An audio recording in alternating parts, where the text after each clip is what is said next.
Apa kabar para pemirsa? Saya Ron Mtsir, kini Anda mengikuti Warta Berita PTS. Kondisi kekurangan pekerja di Taiwan sangat parah. Belakangan ini banyak pekerja asal Asia Tenggara yang memilih bekerja di Jepang dan Korea. Pihak Kementerian Ketenagakerjaan menjelaskan, diprediksi pada paruh awal tahun depan, bagi para pekerja migran yang telah bekerja di Taiwan genap 6 tahun, bersertifikasi keterampilan dan memiliki upah gaji di atas minimum rata-rata, maka akan dapat memenuhi persyaratan izin tinggal permanen.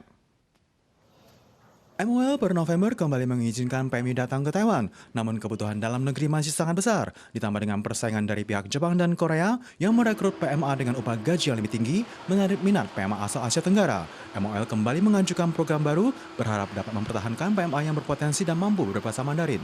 现在确实有一个规划，就是怎么样把移工未来有机会转成我们的一个可以这样的比较长久的一个专业的一个人士来做一个留任。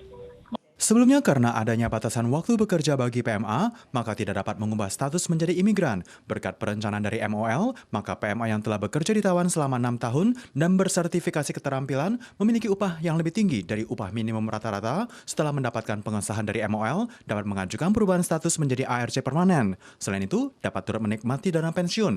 Anak yang telah dewasa juga dapat bekerja di Taiwan tanpa ada batasan jenis pekerjaan. Saat ini MOL tengah mendesain program terbaru ini, termasuk bidang industri dan level pengujian keterampilan. Paling cepat dapat dimulai pada tahun depan. Sebelumnya, banyak yang mengkritik program PMA tersebut, bahkan menyebutkan program hanya membantu mendidik SDM negara lain dengan membatasi masa kerja hanya 1 tahun dan akhirnya diambil alih oleh Jepang atau Korea. Oleh sebab itu, selain akan membuka pintu bagi PMA, juga akan membantu mengubah status PMA agar dapat menjadi SDM profesional di Taiwan. Kasus pertama Omikron ditemukan di Amerika, meskipun hingga saat ini belum ditemukan kasus lokal di Taiwan selama 1 bulan terakhir. Namun dalam menghadapi serangan virus mutasi baru, banyak mengkhawatirkan jika program pencegahan karantina 7+7 saat masa liburan Imlek terlampau longgar. Chen Shizong menjelaskan jika program telah dipastikan dan tidak akan diubah. Selain akan memperketat tugas pencegahan di perbatasan, juga akan mempercepat vaksinasi yang ada. Guna mencegah masuknya COVID-19 varian Omikron, Jepang dan Amerika mewajibkan penumpang menyertakan bukti uji negatif masa berlaku 1 hari sebelum naik pesawat. Komandan CCC Chen Shizong menjelaskan, meskipun Taiwan hanya mewajibkan penumpang menyertakan bukti uji negatif dengan masa berlaku 3 hari, namun sebegitu tiba masih harus melalui tahapan uji cairan dalam tenggorokan. Selain itu, banyak yang khawatir jika program karantina 7+7 menjadi sebuah kelonggaran. CCC menjawab jika program telah ditetapkan dan tidak akan berubah.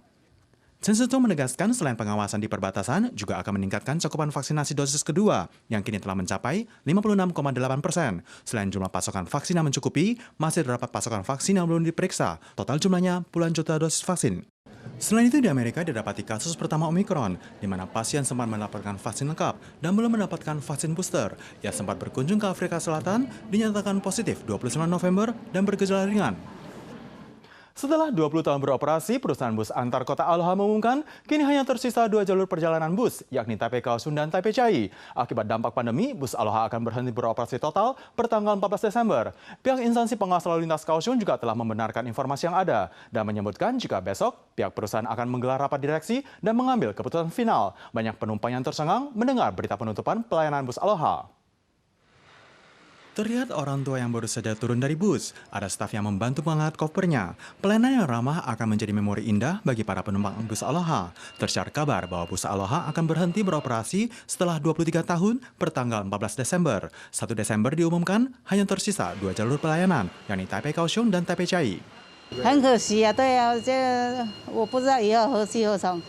Setelah THSR beroperasi, banyak penumpang yang beralih, ditambah pandemi telah mendampak kondisi dalam 2 tahun silam. Selain itu, kasus kecelakaan besar di tahun 2017 dan 2019 memperburuk kondisi Aloha. Departemen Ketenagakerjaan Kaohsiung menjelaskan pihaknya belum menerima laporan adanya PHK skala besar.